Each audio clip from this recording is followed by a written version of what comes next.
दिल्ली में कटहल चोरी चले गए थे तो पुलिस लगा दी गई थी।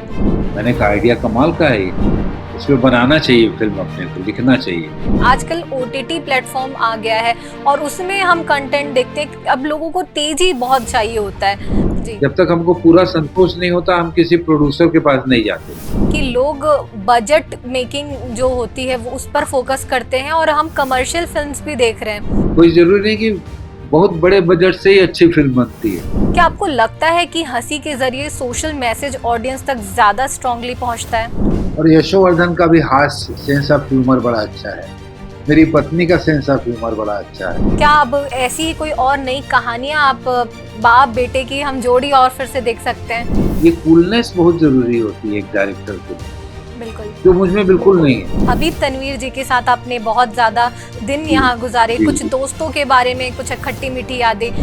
तो छत्तीसगढ़ को बहुत मिस करता हूँ मैं। ये आइडिया आपके दिमाग में कैसे आया? एक राइटर और डैड के तौर पर उनके साथ काम करना कैसा था? अनोखे तरीके से आपका अंदाज रहा है, इसके बारे में आपसे जानना चाहेंगे। आगे मैं कभी भी रायपुर आया तो लेंस के ऑफिस में आऊँ।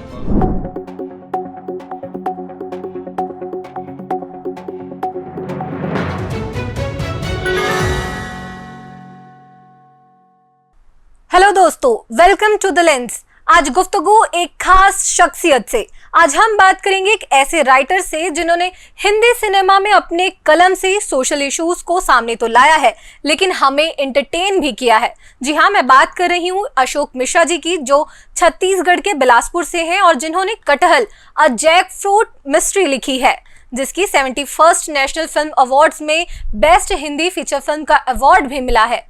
इसके अलावा मैं आपको बता दूं कि अशोक जी ने welcome to Sajjanpur, well done Abba जैसी कई फिल्मों के जरिए समाज को, मुद्दों को हंसी मजाक और सेंसिटिविटी के साथ प्रेजेंट किया है। आज हम उनकी क्रिएटिव जर्नी, उनकी लाइफ एक्सपीरियंस के बारे में बातचीत करेंगे। सर नमस्कार, वेलकम टू द लेंस।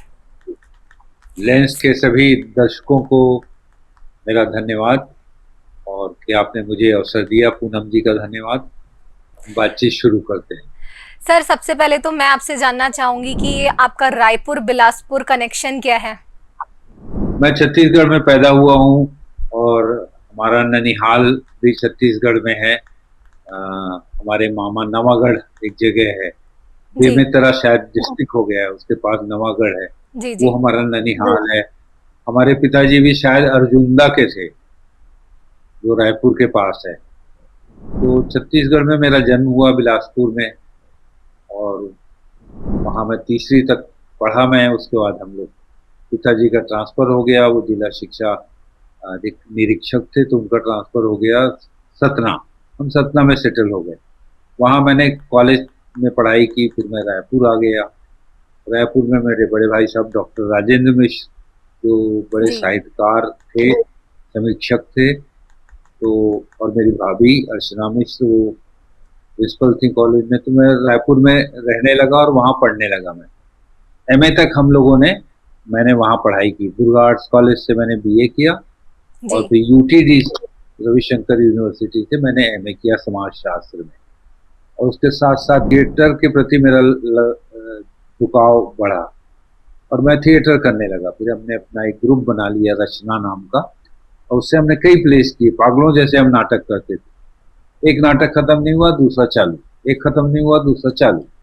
पढ़ाई कर रहे हैं, एमए कर रहे हैं, और डेट पोस्टपोन हो गई एग्जाम की, तो उस बीच में फिर से एक प्ले तैयार करके हमने कर लिया। तो इस तरह से रंगमंच करते करते छत्तीसगढ़ ने मुझे बहुत कुछ दिया। और फिर मैंने छत्तीसगढ़ की एक फिल्म बनाई योगेंद्र चौबे जी ने, जिस गांधी की कली, अमृता प्रीतम की कहानी है। उसमें मैंने डायलॉग लिखे, स्क्रीन प्ले लिखा, छत्तीसगढ़ी में डायलॉग लिखे मैंने, और एक दो छत्तीसगढ़ी गीत भी लिखे। फिर भूलन द मेज, मनोज वर्मा जी की फिल्म, जिसमें मैंने मास्टर जी का रोल किया। तो छत्तीसगढ़ अभी मैं गया था तो कुछ लोग मुझे पहचान गए, सब मेरे पास आए कि अरे ये तो मास्टर हवा है, ये तो मास्टर जी हवा है। तो मुझे बड़ी खुशी हुई। जी। अशोक जी, कटहल फिल्म के लिए आपको बहुत बहुत बधाई हो। आपके बेटे ने इसे, इनका पहला फिल्म डायरेक्शन भी हुआ है और उनको अभी कम उम्र में ही उनको ये बेस्ट फीचर फिल्म का अवार्ड मिला है। सर, एक स्मॉल टाउन से निकलकर हिंदी सिनेमा तक का ये जर्नी आपने ये शुरू की है और अनोखे तरीके से आपका अंदाज रहा है, इसके बारे में आपसे जानना चाहेंगे। देखिए, मैं जीवन से जुड़ी हुई फिल्में लिखता रहा हूँ। जी। और श्याम बेनेगल मशहूर फिल्मकार मेरे गुरु रहे हैं। वो भी ऐसे ही सिनेमा बनाते थे जो जिंदगी से जुड़ा हुआ हो, जिंदगी के पास हो, बहुत फैंटेसी ना हो, जिसमें कल्पना लोक की उड़ान ना हो, स्वप्न लोक ना हो, बल्कि हमारी अपनी बातें हों। लोगों को लगे कि अच्छा, ये तो मैं हूँ इस फिल्म में। आदमी उसके साथ आइडेंटिफाई करे अपने आप को। जी। तो इस वजह से मैं जनजीवन की फिल्में लिखता रहा, लोगों की फिल्में लिखता रहा। और मेरी हमेशा से इच्छा रही है कि मैं उन लोगों की आवाज़ उठाऊं जिनकी आवाज़ कोई नहीं उठाता। समाज में ऐसे बहुत सारे लोग हैं। तो मैंने कभी सब्जी वाले पे कहानी लिखी, फिल्म लिखी, जो सब्जी बेचते हैं। वेलकम टू सज्जनपुर का हीरो सब्जी बेचने वाला है, उसकी हीरोइन कुम्हारिन है। तो ऐसे करेक्टर्स, वेल्डन अब्बा का हीरो ड्राइवर है, टैक्सी चलाता है। तो जनजीवन के लोगों की कहानी कहना और यथार्थवादी कहानियों को पकड़ना अपने आसपास से, ये मुझे बड़ा अच्छा लगता है। और यही मैंने कटहल में भी किया। मैंने और यशोवर्धन दोनों ने मिलकर लिखा है हम लोगों ने, और यशोवर्धन ने डायरेक्ट किया उसको। तो वो भी बहुत यथार्थवादी ढंग से और मजेदार ढंग की फिल्म बनाया उसने।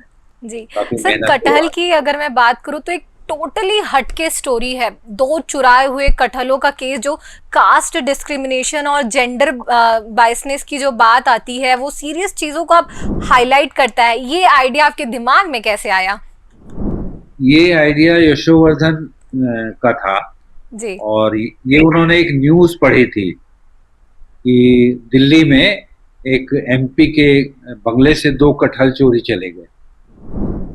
तो वो उसके दिमाग में था।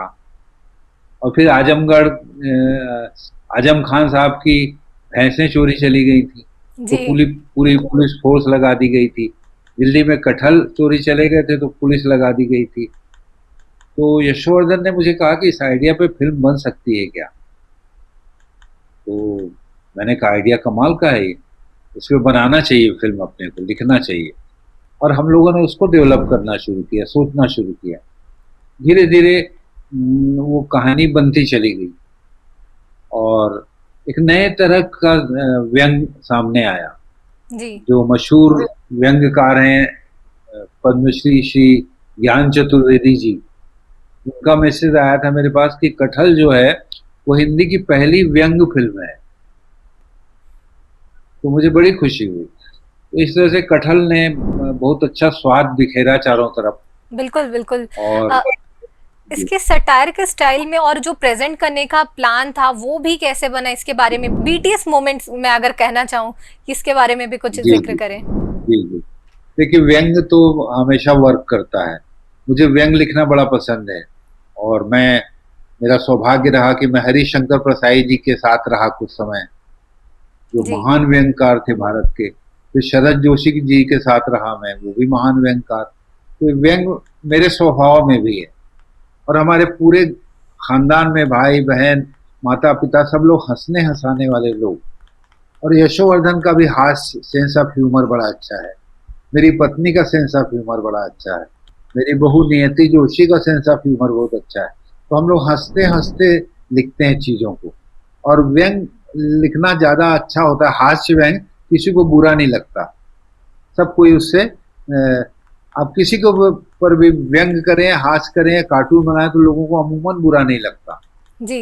तो हम लोगों ने उसी शैली को चुना और वो शैली वर्क करती है। चाहे वो वेलकम टू सज्जनपुर हो या वेल्डन अब्बा हो या अभी ये कटहल हो, वही शैली है। जी सर, आपकी उपलब्धियों के बारे में हमने बहुत सुना है, जाना है। आपने भी 2 नेशनल अवार्ड जीते हैं। अभी आपके जो बेटे हैं यशोवर्धन मिश्रा, उन्होंने, ये इनका पहला फिल्म था और वो डायरेक्ट करके उनको अवार्ड मिला है। एक राइटर जी। और डैड के तौर पर उनके साथ काम करना कैसा था? क्योंकि कोई फन वाला किस्सा भी होगा आप दोनों के बीच में और ऑडियंस के जी। साथ में, वो भी आपसे जानना चाहेंगे।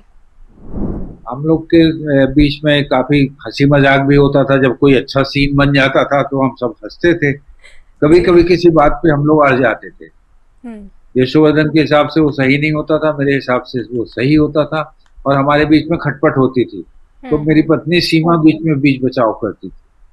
तो फिर भी हम मेरा मुंह फूल जाता था और मैं नाराज सा बैठा रहता था। तभी बेल बजती थी, और हमारे घर के ऊपर हमारे एक दोस्त हैं सतीश शर्मा, मॉडल है, जी। एक्टर हैं, और कटहल में उन्होंने भी काम किया है। वो एसपी के कोऑर्डिनेट करने वाले बने, कोऑर्डिनेटर बने एसपी साहब के साथ। जी। तो उनके दो बच्चे हैं, अरुणा और निहिरा। तो बेल बजी तो वो आ गए। वो जब भी आते हैं हम लोग के सारे दुख दूर हो जाते हैं। तो फिर हमारे बीच में समझौता हो जाता है, फिर हम अच्छे से लिखने लगते हैं। तो कोई, पर ऐसा कभी नहीं हुआ कि हम एक मत न हुए हों। हम एक दूसरे से असहमत होते थे, फिर सहमति का बिंदु भी निकाल लेते थे। तो जी। एक अच्छा अनुभव रहा है यशवर्धन के साथ काम करना। यशवर्धन बहुत क्रिएटिव है और मॉडर्न है। मैं सिनेमा के ट्रेडिशन को जानता हूँ और उस सिनेमा में आधुनिकता को जानता है। तो ये लिखने में भी हम दोनों के लिखने में भी मैं परंपरा वाला सिनेमा डाला मैंने, और उसने उसको मॉडर्नाइज किया। जैसे फटी हुई जीन्स पहनती है एक लड़की, वो कॉन्सेप्ट उसका था। और कई सारे कॉन्सेप्ट जो मॉडर्न है वो सब यशोवर्धन के हैं। तो सर, ये अनुभव और ये ट्रेडिशन के बीच में ये जो इनोवेटिव आइडिया जो आप दोनों ने पेश किया है, वो तो हम लोगों ने पूरे दर्शकों ने देखा और उसे काफ़ी सराहना भी मिली, और अब इसका नतीजा हम नेशनल अवार्ड के रूप में देख रहे हैं। सर, मैं आपकी बाकी फिल्मों के बारे में भी बात करना चाहूँगी, क्योंकि आपसे मुझे बात करने का अवसर मिला है। जैसे हमने देखा वेल्डन अब्बा और welcome to Sajjanpur, social issues के साथ कॉमेडी को रिप्रेजेंट करता है, बैलेंस बनाने की कोशिश। ये कितना टफ होता है? क्या आपको लगता है कि हंसी के जरिए सोशल मैसेज ऑडियंस तक ज्यादा स्ट्रांगली पहुंचता है? क्योंकि अक्सर आपकी देखिए, बहुत सारी फिल्मों में जी ये जी हमने देखा है। जी, जैसे चार्ली चैपलिन को मैं गुरु मानता हूँ, और जी। उन्होंने हंसी के जरिए बड़ी बड़ी महान बातें कही, बहुत बड़ी बड़ी फिलॉसफी रखी, बहुत बड़ा बड़ा व्यंग किया उन्होंने, साइंस पे, टेक्नोलॉजी पे, जिंदगी पे, आदमी की लालच के ऊपर। तो चार्ली चैपलिन मेरे आदर्श रहे। फिर मेरे आदर्श रहे आर के लक्ष्मण, जो कार्टूनिस्ट थे बहुत बड़े, हरिशंकर प्रसाई, शरद जोशी और तमाम व्यंगकार की संगत मुझे मिली। तो मुझे लगा कि हास्य व्यंग के जरिए आप कोई बात कहें अगर, तो उसका असर भी ज्यादा होता है और उस पर विवाद भी नहीं होता है। तो लोग उसको बर्दाश्त कर लेते हैं हंसी की जी। तरह से। जैसे कड़वी से कड़वी दवाई दवाई आप शुगर कोटेड टेबलेट में दे दें तो लोग खा लेते हैं। तो हास्य व्यंग ऐसा ही है, और वो मेरा प्री जॉनर भी है। तो जी। वेलकम टू सज्जनपुर जैसे है, श्याम बेनेगल ने आइडिया दिया था कि एक पोस्टमैन के बाहर, एक पोस्ट ऑफिस के बाहर एक पोस्ट आदमी बैठता है, वो अनपढ़ लोगों की चिट्ठियां लिखता है। जी। तो ये आइडिया उन्होंने कहा इसको डेवलप करो अशोक। तो मैंने कहा ठीक है श्याम बाबू, मैं रिसर्च के लिए जाऊंगा। हम लोग रिसर्च के बिना कोई भी काम नहीं करते। तो सर, श्याम बाबू आपने ने अभी, कहा हाँ जाओ। जी जी, आपने जी। अभी श्याम तो बाबू का हम लोग, जिक्र किया। आपने जो श्याम जी बेनेगल जैसे जो लीजेंड है उनके साथ काम करना और इतनी सारी बेहतरीन फिल्मों में काम करना, वो एक्सपीरियंस भी आपसे जानना चाहेंगे। जी जी जी, श्याम बेनेगल तो ज्ञान के सागर थे, पढ़े लिखे विद्वान आदमी थे, विचारक थे, चिंतक थे, पूरी दुनिया कई बार घूम चुके थे, तो पूरी दुनिया से परिचित थे वो, और जी। हिंदुस्तान के बारे में भी बहुत बखूबी जानते थे। आप कोई भी सवाल उनसे पूछिए कि सर ये सिगरेट का इतिहास क्या रहा है इंडिया में, तो वो सिगरेट का इतिहास बताने लगते थे कि वेंडर कब आई, पनामा कब आया, चार मीनार कब आया। आप उनसे क्वाइंस के बारे में पूछ सकते थे, क्वाइंस का हिस्ट्री बता देते। आप उनसे अफ्रीकन म्यूजिक के बारे में बात कर लीजिए, आप उनसे इंडियन क्लासिकल के बारे में बात कर लीजिए। तो बड़े ज्ञानी आदमी थे, और जी। उनका सेंस ऑफ ह्यूमर भी बहुत कमाल का था, हंसने हंसाने वाले आदमी भी थे। तो मैं उनके साथ भारत एक खोज से जुड़ा, और मैंने उनके साथ भारत एक खोज में हिंदी संवाद लिखने का काम किया। जी। तो और उनसे जो रिश्ता बना मेरा, वो काफ़ी मजबूत हुआ। मैंने उनकी 3 फ़िल्में लिखी। तो वेलकम टू समर दलितों पे अत्याचार की कहानी थी। जी। उसके लिए भी वो भी उस साल बेस्ट फ़िल्म मानी गई नेशनल अवार्ड में, और मुझे भी बेस्ट स्क्रीन प्ले का नेशनल अवार्ड मिला उस पहली दूसरी बार। उसके पहले मुझे सईद मिर्जा जी के साथ नसीम के लिए अवार्ड मिला था नेशनल, उसके स्क्रीन प्ले के लिए। तो श्याम बाबू के साथ मैं काम करता रहा, और वेलकम टू सज्जनपुर इस बात पे है पूरी फिल्म कि अगर आप अनपढ़ हैं, अशिक्षित हैं, तो कैसे लोग आपका शोषण कर सकते हैं, पर कहीं भी उद्देश्य नहीं है उसमें। वैसे ही वेल्डन अब्बा जो है वो करप्शन के ऊपर है। एक कुआं कागजों में खुद गया है, बन गया है, लेकिन वास्तव में वो कुआं है ही नहीं। इस बात पे है वो। तो इन फिल्मों को लिखने में मुझे बहुत मज़ा आया, और श्याम बेनेगल तो कमाल के डायरेक्टर, उनके साथ मेरी बड़ी अच्छी ट्यूनिंग थी। मैं कुछ बोलता था, वो हंसते थे, मुझे रिस्पॉन्ड करते थे, कुछ सजेशन देते थे, तो और अच्छी स्क्रिप्ट बन जाती थी। तो मैं अपने उन गुरु को, कटहल के लिए भी उनको मैं प्रणाम करता हूँ, जी। क्योंकि आज जो कुछ भी हूँ मैं, उसमें श्याम बेनेगल का बहुत बड़ा कंट्रीब्यूशन है। सर, जी। कटहल का आप जिक्र कर रहे थे, जैसे कि मध्य प्रदेश की जो लोकल कल्चर और बोली का बहुत सुंदर उपयोग उसमें यूज हुआ है कटहल में। आपको लगता है कि क्या रीजनल स्टोरीज अब हिंदी सिनेमा में ज्यादा जगह बना रही हैं?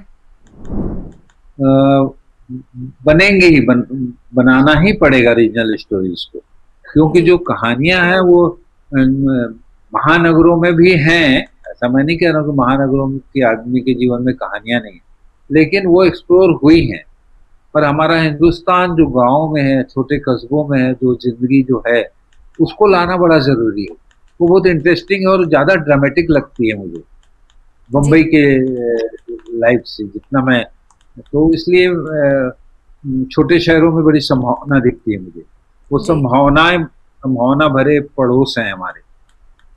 फिर बोलियां मुझे बड़ी पसंद हैं, क्योंकि मुझे ऐसा लगता है कि हिंदी सिनेमा के लिए उतनी नाटकीय भाषा नहीं है।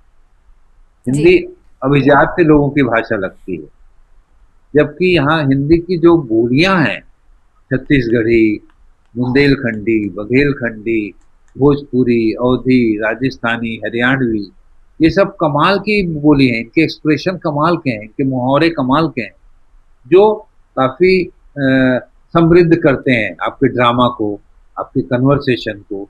तो मैंने तो 12-13 फिल्में लिखी हैं, जिसमें से जी। 12 तो मैंने बोलियों में ही लिखी हैं।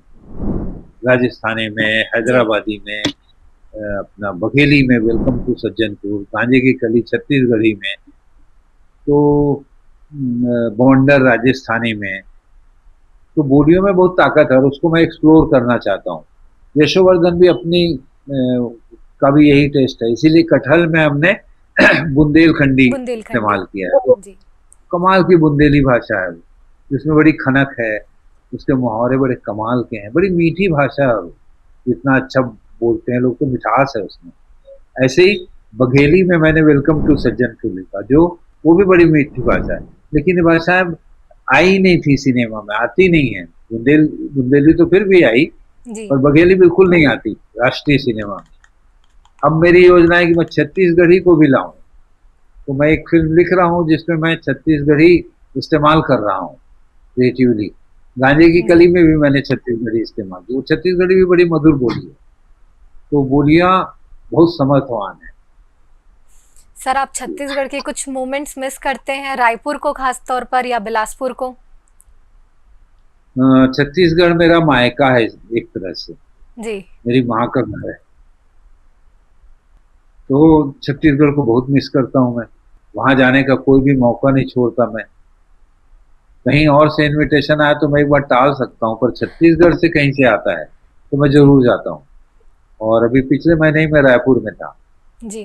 फिर लेकिन मुझे इस बात का हमेशा दुख रहता है कि मुझे बिलासपुर से कभी कोई निमंत्रण नहीं आया किसी कार्यक्रम के लिए। तो सर, मुझे आप बड़ा आइए दुख लगता रायपुर, है कि कभी हम रायपुर से बिलासपुर दौरे करते हुए वहाँ बातचीत करेंगे और जरूर, मेरी तरफ से नहीं पर बिल्कुल क्या होता है, इनविटेशन। नहीं जी वो ठीक, वो तो अपन चल सकते हैं, पर बिलासपुर के लोग कोई कार्यक्रम करें और आपको बुलाएं जी। तो जो खुशी होती है ना, जैसे रायपुर वाले बुलाते हैं, हाँ। छत्तीसगढ़ शासन नहीं बुलाता मेरे को, आज तक कभी कोई ऐसा इनविटेशन नहीं आया है वहां से। लेकिन मैं उम्मीद करता हूँ कि भाई मैं भी छत्तीसगढ़ का हूँ, मैं हम्म। इतने काम कर रहा हूँ सिनेमा जगत में 40 साल से, तो छत्तीसगढ़ मेरा घर है, मुझे भी वहाँ बुलाना चाहिए ताकि मैं काम कर सकूं। और बिलासपुर तो मेरे जन्म स्थान है, तो वहां भी मैं जाना चाहता हूँ, पर देखिए कब क्या संयोग बनता है। सर, आपको कोई ऐसी गलियां या यादें मैं आपसे जानना चाहूंगी। बिलासपुर में तो आपने थर्ड स्टैंडर्ड तक ही पढ़ाई, तीसरी कक्षा तक आपने जी पढ़ाई की है। जी जी रायपुर का जी जी के दौर की मैं बात करूं, क्योंकि आप कॉलेज के बाद आए, हबीब तनवीर जी के साथ आपने बहुत ज़्यादा दिन जी यहाँ गुजारे, जी कुछ जी दोस्तों के बारे में कुछ खट्टी मीठी यादें, जी जी जी रंगमंच से आपका ये सफ़र शुरू हुआ था, जी जी उसके बारे में जानना जी जी। चाहूंगी। देखिए बिलासपुर की जो मुझे याद है वो ये है कि हम लोग अकबर खां की चाल में रहते थे। वहाँ एक अकबर खां की बड़ी चाल है, अभी जी भी है शायद, मिशन हॉस्पिटल के पास, तो वहाँ हम रहते थे। और अरपा नदी में हम लोग सवेरे घूमने जाते थे, तैरने जाते थे। और कंपनी बाग, एक जी जी, कंपनी आज बाग भी था है। वहाँ, वो जी आज भी है। जी तो मैं और मेरा भाई स्कूल के लिए निकलते थे, माँ हमारी कपड़े में पराठा और अचार बांध के दे देती थी, उस जमाने में टिफिन का रिवाज नहीं था, कपड़े में बांध के देती थी माँ। और हम स्कूल जाने के बजाय कंपनी बाग में जाके बैठ जाते थे और वहीं पे बैठे रहते थे दिन भर। और मछलियों को देखना, वहाँ बड़ी सुंदर मछलियां हुआ करती थी, फुवारे थे, तो वो हमारा काम था। और फिर घर, हम लोग शाम को छुट्टी हो गई करके घर आ जाते थे। तो बिलासपुर की ये यादें हैं मेरे जीवन में, और वो कंपनी बाग ने मेरे एस्थेटिक्स को हम्म। बनाने में काफी मदद की। फिर मैं अंबिकापुर में रहा, तो वहाँ अंबिकापुर में आदिवासी नृत्य होते थे, मैं उस समय 9th 10th में पढ़ता था, तो वहाँ रहे हम जी लोग। अंबिकापुर की बड़ी सुंदर यादें, महानदी में नौका विहार करते थे हम लोग। फिर रायगढ़ में रहा मैं, और रायपुर में मैं, हम लोग चौबे कॉलोनी में रहते थे। तो चौबे कॉलोनी में हमारा घर रिक्रिएशन रोड में था, जो करबला के सामने था। तो मेरे दोस्त कहते थे यार करबला जैसी जगह में तुमने रिक्रिएशन रोड में रहने लग गए हो, तो जी वो मुझे याद है। और नया पारा मुझे याद है, रंग मंदिर मुझे याद है, हबीब तनवीर साहब का घर मुझे याद है। ऐसा सब याद, शैलेंद्र नगर में मेरे भाई साहब भाभी अभी भी रहते हैं, तो हम लोग कभी जाते हैं तो शैलेंद्र नगर में ठहरता हूँ मैं। तो इस तरह से रायपुर, गोल बाजार मेरा प्रिय बाजार है, अभी भी जी मैं जाता हूँ तो एक चक्कर गोल बाजार का मारता हूँ। सदर बाजार जाता हूँ मैं, तो रायपुर मेरे जिंदगी से जुड़ा हुआ है अच्छे से। जी। आ, सर, मैं आपसे ये भी जानना चाहूँगी कि यशोवर्धन जी को अभी ये अवार्ड मिला है, ये क्योंकि बहुत इम्पोर्टेंट है, इतनी कम एज में उनको ये जो सक्सेस मिला है, एक पिता के तौर पर आप इसे किस नज़रिए से देखते हैं? क्या अब ऐसी कोई और नई कहानियाँ आप बाप बेटे की हम जोड़ी और फिर से देख सकते हैं? अ, देखिए यशोवर्धन जो है वो, उसकी शिक्षा दीक्षा अच्छी हुई। एक तो पढ़ने लिखने का बड़ा शौकीन है वो, तो एक किताबें बहुत पढ़ता है, शौक है उसका। जी उसकी वाइफ नियति जोशी भी बहुत पढ़ने वाली है, वो भी पढ़ती है, तो ये दोनों पढ़ते बहुत हैं। दूसरा, अंतर्राष्ट्रीय सिनेमा खूब देखते हैं, तो इनको बहुत सिनेमा की अच्छी समझ में आ गई है, समझ आ गई है। फिर यशोवर्धन ने बाकायदा सेंट जेवियर्स कॉलेज से फिल्म की ट्रेनिंग ली, फिल्म बनाने की, तो वहां से उसने सीखा है। तो वो शिक्षित है, वो सिनेमा की भी शिक्षा है उसको, और साहित्य की भी शिक्षा है। जी और मेरे संस्कार भी उसको मिले हैं, मेरी पत्नी सीमा के संस्कार उसको मिले हैं। तो सीमा ने उसको हमेशा गाइड किया कि शूटिंग में तुम कभी किसी के ऊपर गुस्सा नहीं होना। तो जी वो कभी किसी के ऊपर गुस्सा नहीं हुआ, कभी घबराना नहीं, कभी घबराया नहीं उसने, पूरे पेशेंस के साथ उसने कटहल शूट किया है। कई सारी मुश्किलें आई, कई सारी प्रॉब्लम आई, तो वो कूल रहा। ये कूलनेस बहुत जरूरी होती है एक डायरेक्टर के लिए, बिल्कुल। जो मुझ में बिल्कुल नहीं है। अगर मैं कभी डायरेक्ट करूं तो हो सकता है मैं नाराज हो जाता हूँ, जल्दी चिल्लाने लगता हूँ, लेकिन वो बहुत कूल है। ये श्याम बेनेगल में भी था, वो भी बड़े कूल निर्देशक थे, उनके साथ काम करने में बड़ा मजा आता था। तो यशवर्धन के साथ भी जिन लोगों ने काम किया, सान्या मल्होत्रा, जी विजय राज, राजपाल यादव, रघुवीर यादव, विजेंद्र काला, नेहा सराफ, जितने भी जी एक्टर हैं जी उसमें, इस राजपाल यादव, इन सब ने काफी एंजॉय किया शूटिंग को। तो काम आपका अगर एंजॉयमेंट बन जाए तो काम बहुत अच्छा होता है। तो ये गुण यशवर्धन में बहुत अच्छा आया है। हम्म, और हम लोग आगे भी कुछ प्लानिंग कर रहे हैं, लिख रहे हैं। अभी तो नेक्स्ट फिल्म यशवर्धन और उसकी पत्नी ने लिखा है, और जी मैं शायद उसमें गाने लिखूंगा। तो वो फिल्म बनेगी। फिर हम लोग और एक कोई फिल्म प्लान कर रहे हैं। जी तो हम लोग साथ काम करते रहेंगे। और रायपुर के जो मेरे दोस्त यार हैं, हम्म, बीच में वो रह गया था, उनको मैं बड़ी शिद्दत से याद करता हूँ। एक हमारे मित्र हैं सोमेश अग्रवाल, वो भी एक्टिंग करते हैं, एक्टर हैं बम्बई में। और जी नुक्कड़ एक सीरियल में उनको एक बड़ा रोल मिला हुआ था, कई सारे काम किए हैं उन्होंने। फिर जी राजकमल नायक, जो रायपुर में रहते हैं। फिर पल्लवी शिल्पी हैं हमारी मित्रा, वहाँ वो काम करती रहती हैं। और ऐसे कई कई, आनंद चौबे जो नहीं रहे, वो उन्होंने हमारी बड़ी मदद की थिएटर करने में। और रचना ग्रुप के वो हमारे प्रेसिडेंट थे, मेरे अच्छे दोस्त थे, जी उनको मैं याद करता हूँ। तो ऐसे विभू कुमार मेरे टीचर थे, जो दुर्गा आर्ट्स कॉलेज में, और टीचर से ज्यादा दोस्त थे मेरे वो, जी उनको मैं याद करता हूँ। तो ऐसे सब दोस्त यार रायपुर के जितने भी हैं, और काफी लोगों से मैंने काफी कुछ सीखा रायपुर में, मिर्जा मसूद से और भी तमाम लोगों से। जी। जी सर, आपने तो वो रंगमंच से लेकर अभी ओटीटी प्लेटफॉर्म तक की ये जो जर्नी है, इसके बारे में जी। आपसे जानना चाहूंगी, क्योंकि तब का टाइम, तब की जो मुद्दे थे वो अलग होते थे। आजकल ओटीटी प्लेटफॉर्म आ गया है और उसमें हम कंटेंट देखते हैं। अब लोगों को तेजी बहुत चाहिए होता है, तो आपकी जो जी। जी। हम मूवीज देखते हैं उनमें तेजी के साथ कुछ ठहराव भी होता है, लोग उसको देखना और सुनना पसंद करते हैं। ये जो ट्विस्ट है आपके स्टोरीज में, उसके बारे में कुछ बताइए।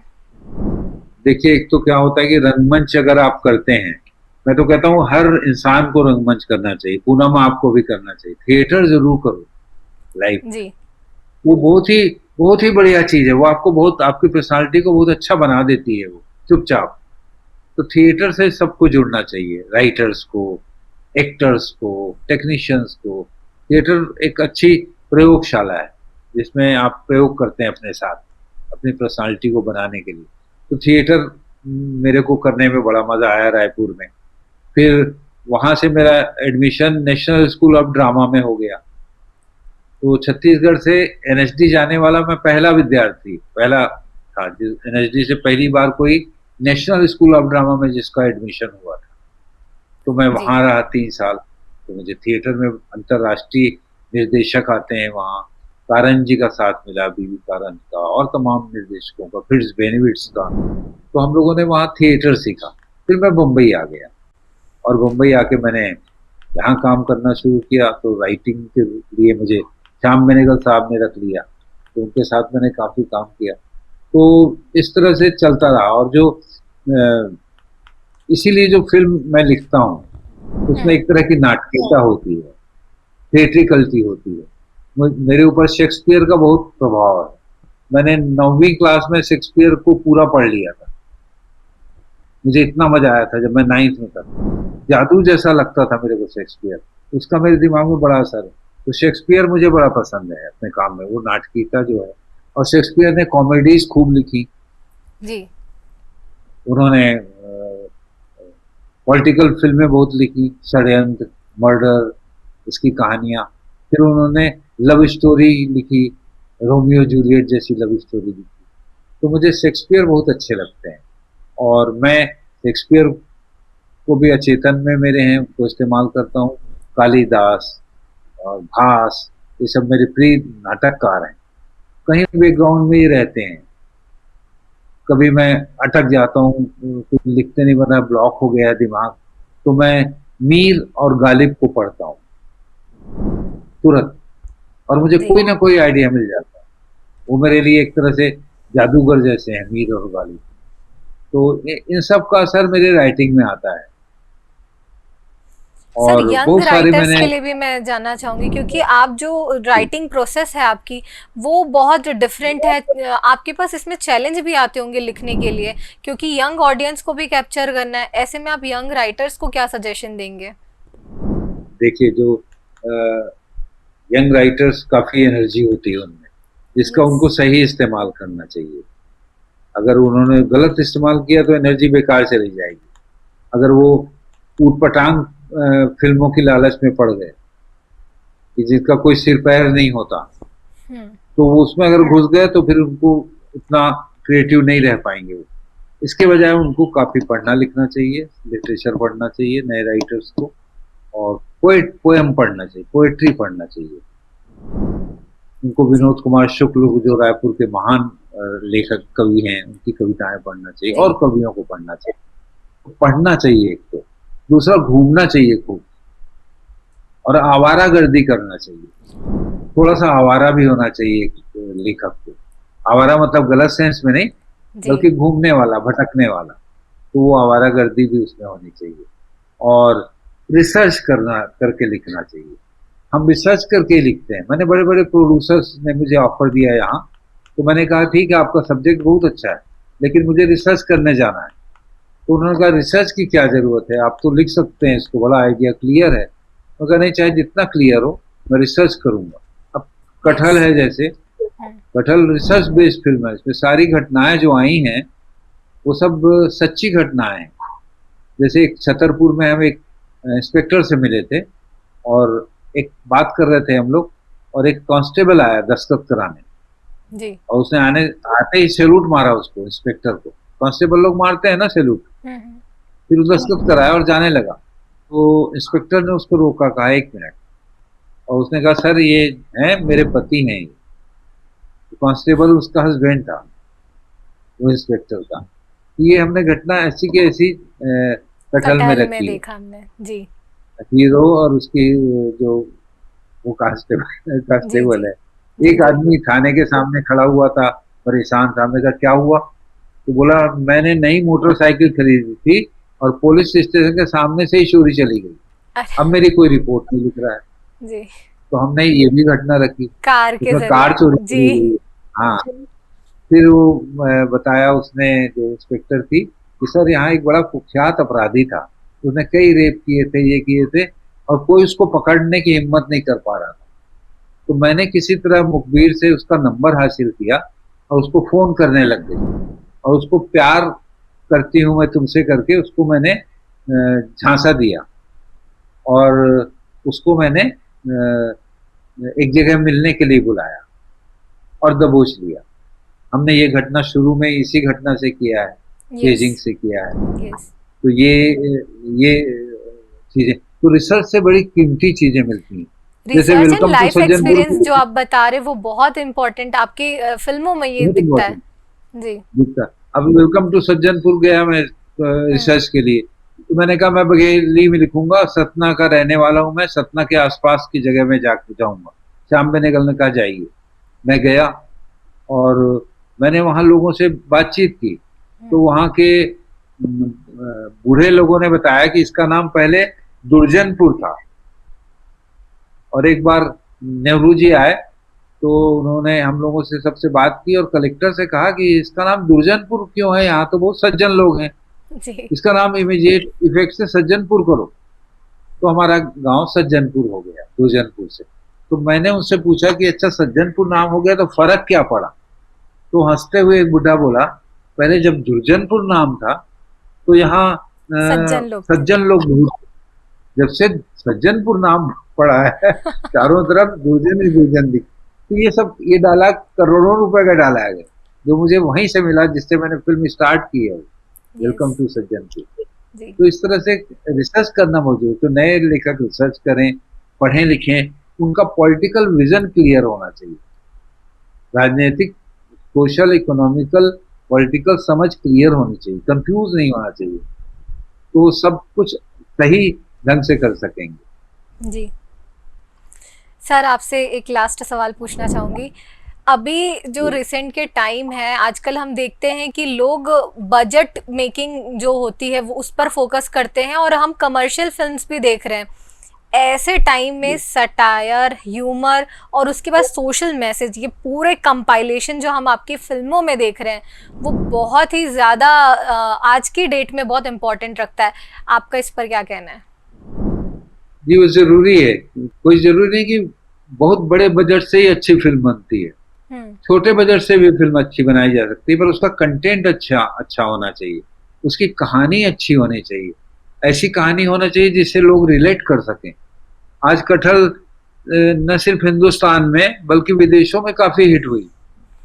फ्रांस, जर्मनी, पाकिस्तान और चाइना, सब जगह से मैसेज आए हम लोगों को कि कटहल कमाल की फिल्म। उनकी भाषा में डब हुई थी तो काफी चर्चित हुई, क्योंकि कहानी बड़ी अच्छी थी। यूनिवर्सल कहानी है, वो ग्लोबल कहानी है, और हमेशा वो ये फिल्म जिंदा रहेगी क्योंकि सच्ची कहानी है, एक तरह की सच्चाई है उसमें। तो पैसे की बात नहीं होती, बड़े बजट से अच्छी फिल्म जरूरी नहीं, छोटे बजट की फिल्में भी कमाल की बनती।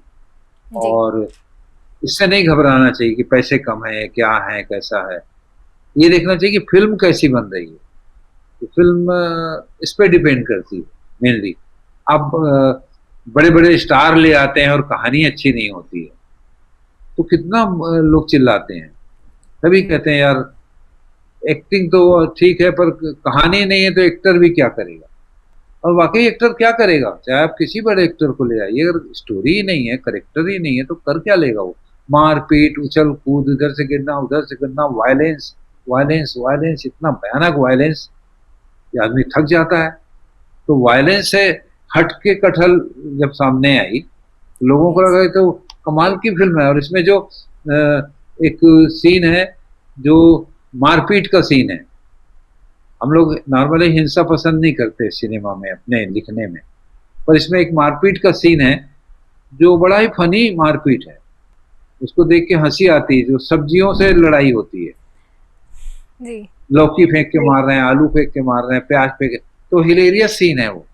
तो उसका मकसद वायलेंस क्रिएट नहीं करता। मैं वायलेंस से सख्त नफरत करता हूँ सिनेमा में। वायलेंस नहीं होना चाहिए, जरूरत नहीं है, जब तक कि बहुत जरूरी ना हो कि वायलेंस दिखाना ही है। जी।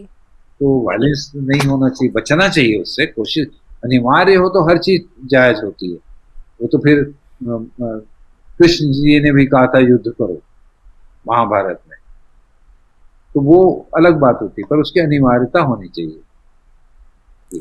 सर जाते जाते एक और अंतिम सवाल, छत्तीसगढ़ी फिल्म्स को लेकर आप अभी बोली के ऊपर आप फिल्म लिख रहे हैं, कब तक हमें देखने को मिल सकती है? क्योंकि हम भी आपके एक ट्रू फैन के जरिए आपसे ये पूछ रहे हैं कि कितने जल्द से जल्द हमें ये देखने मिल सकता है।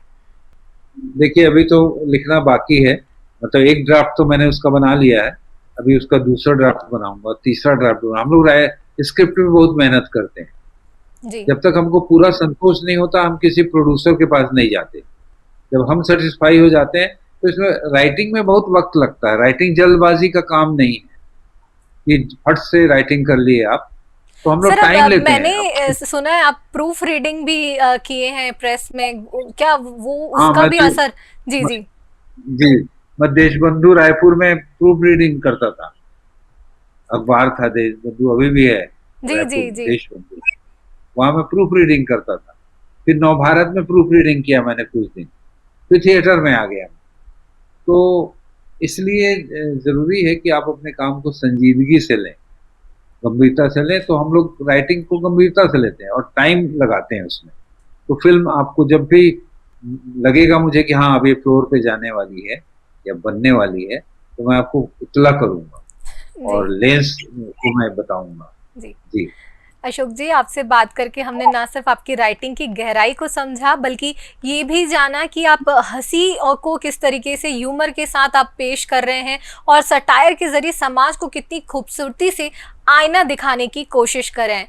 कटहल से वेलकम टू सज्जनपुर तक आपकी स्टोरीज हमें हंसाती हैं, सोचने पर मजबूर करती हैं और हमें अपनी रूट से जोड़ती हैं। द लेंस की पूरी टीम और हमारे ऑडियंस की तरफ से आपको ढेर सारी शुभकामनाएं और आपके प्रोजेक्ट्स का हमें बेसब्री से इंतजार रहेगा। थैंक यू इतना प्रीशियस टाइम हमें देने के लिए। धन्यवाद धन्यवाद पूनम जी।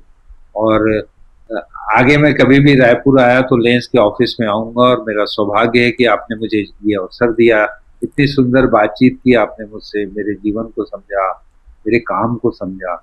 तो मैं आपका और लेंस का बहुत बहुत आभारी हूँ, और आप लोगों को बहुत शुभकामनाएं। थैंक खूब यू सो अच्छी मच। पत्रकारिता कीजिए, खूब अच्छा कवर कीजिए, और हर आदमी को अपना दायित्व, अपनी जिम्मेदारी अच्छे से निभाना ही चाहिए, जो कि लेंस चैनल निभा रहा है। तो मेरी शुभकामनाएं। सर नमस्कार। थैंक यू सो मच आपकी इस विश के लिए। दोस्तों, अगर आपको ये इंटरव्यू पसंद आया तो द लेंस को एक चैनल को सब्सक्राइब करें, कमेंट में अपने थॉट शेयर करें और हमें बताइए कि आप अशोक जी की कौन सी स्टोरी को स्क्रीन पर देखना चाहेंगे। तब तक के लिए stay tune to the Lens, जहां हर कहानी को एक नए एंगल से देखने का नजरिया मिलता है। सी यू, नमस्ते।